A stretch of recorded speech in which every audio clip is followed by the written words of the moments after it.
Hi, this is Scott Hall. Case today, the CDC investigates an outbreak of MRSA. This is a review of an article that was published in the New England Journal of Medicine in 2005. So it's a little older article, but I think it's a fantastic article that explores some of the unique factors in skin infections in athletes. Most of what I'm going to talk about to begin is going to be a direct quote from the article. In September of 2003, large cases of large skin abscesses caused by MRSA were first noted among members of the St. Louis Rams, a professional football team.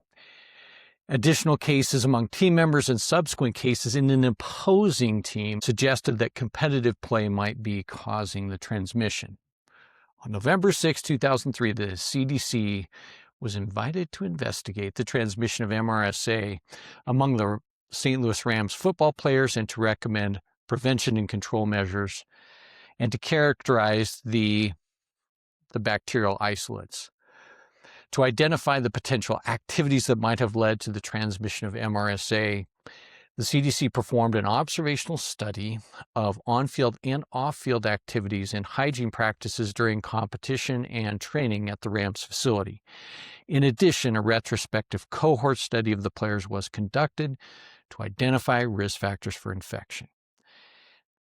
A standardized data collection form was utilized to collect information about the players' field positions, demographics, healthcare exposures, antimicrobial use, close contact with others, skin abrasion management, hygiene practices, the use of saunas, whirlpools, and training and therapy equipment. The CDC evaluated antimicrobial use among the players by reviewing the team pharmacy log and calculating the average number of antimicrobial prescriptions per player per year. Nasal swabs were taken. Environmental samples were also taken. This included surfaces and shared items in the training facility, including the weight training equipment, towels, saunas, steam rooms, water from the whirlpools, and a therapy pool. The CDC also swabbed areas of the artificial turf after a game in the areas of the field that were recorded to have the highest numbers of tackles. From September 1st through December 1st of 2003, 8 MRSA infections occurred in 5 of the 58 Rams players, which represents 9% of the team. The infections developed in offensive and defensive linemen and a linebacker at the sites of skin abrasions, or what are called turf burns, on elbows, forearms, or knees. All of these infections rapidly progressed to large abscesses and required surgical intervention with incision and drainage. The CDC found that skin abrasions occurred frequently among players. Approximately 2 to 3 turf burns per week were acquired from sliding on the field during competition or practice. Players reported that abrasions were more frequent and severe when competition took place on artificial turf than when it took place on natural grass. Trainers who provided the wound care did not have regular access to hand hygiene and alcohol-based hand hygiene products. These hand hygiene supplies were not immediately available near areas where wound care or physical therapy was provided. Towels were frequently shared on the field during practice and games, with as many as 3 players using the same towel. Players often did not shower before using communal whirlpools. At the training facility, weight training and therapy equipment was not routinely cleaned. Manufacturer recommended guidelines for routine cleaning of whirlpools, saunas, and steam rooms were not available for review by the CDC. Can you imagine the CDC asked the trainers for the manufacturer's guidelines? Oh, how funny. According to the team pharmacy log for 2002, a team player on average received 2.4 antibiotic prescriptions per year. Think about that. 2.6 prescriptions per year. That rate is greater than 10 times the rate among age-matched controls. In their survey responses, approximately 60% of the players indicated they had taken or received antimicrobials during the 2003 football season. But infection controls measures were instituted at the training facility during the week of October 26 and included installation of wall-mounted soap dispensers with chlorhexidine-containing soap for routine hand washing by players and staff, appropriate local wound care, antimicrobial therapy targeting MRSA, and active surveillance for skin infections. After these changes, only one additional case of MRSA infection occurred. During this 2003 football season, abscesses also occurred in a competing team after a game with the Rams, suggesting that transmission of MRSA occurred during gameplay. Findings from the CDC investigation underscored the importance of certain factors at the player level and team level that could have facilitated the spread of MRSA in the setting. One important player-level factor was skin abrasions or turf burns. All MRSA skin abscesses developed at the sites of turf burns on areas of skin not covered by the uniform, typically elbows and forearms.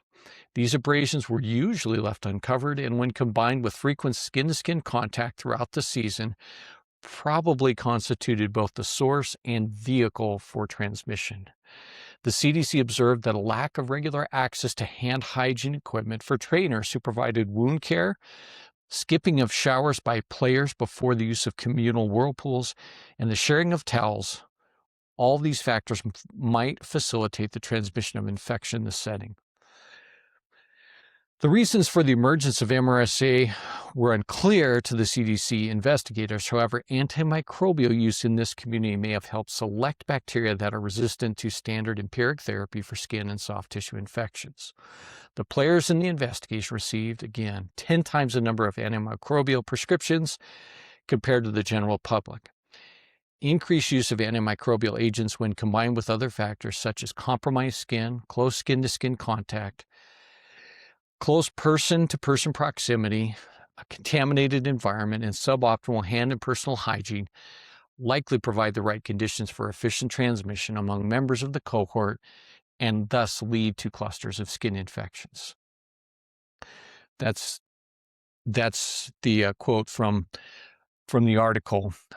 Hi, this is Scott Hall, primary care physician for the University of Utah. I'm preparing for my sports medicine CAQ exam in 2026, and I wanted to share some of the information I'm studying to hopefully help you in your preparation for sports medicine.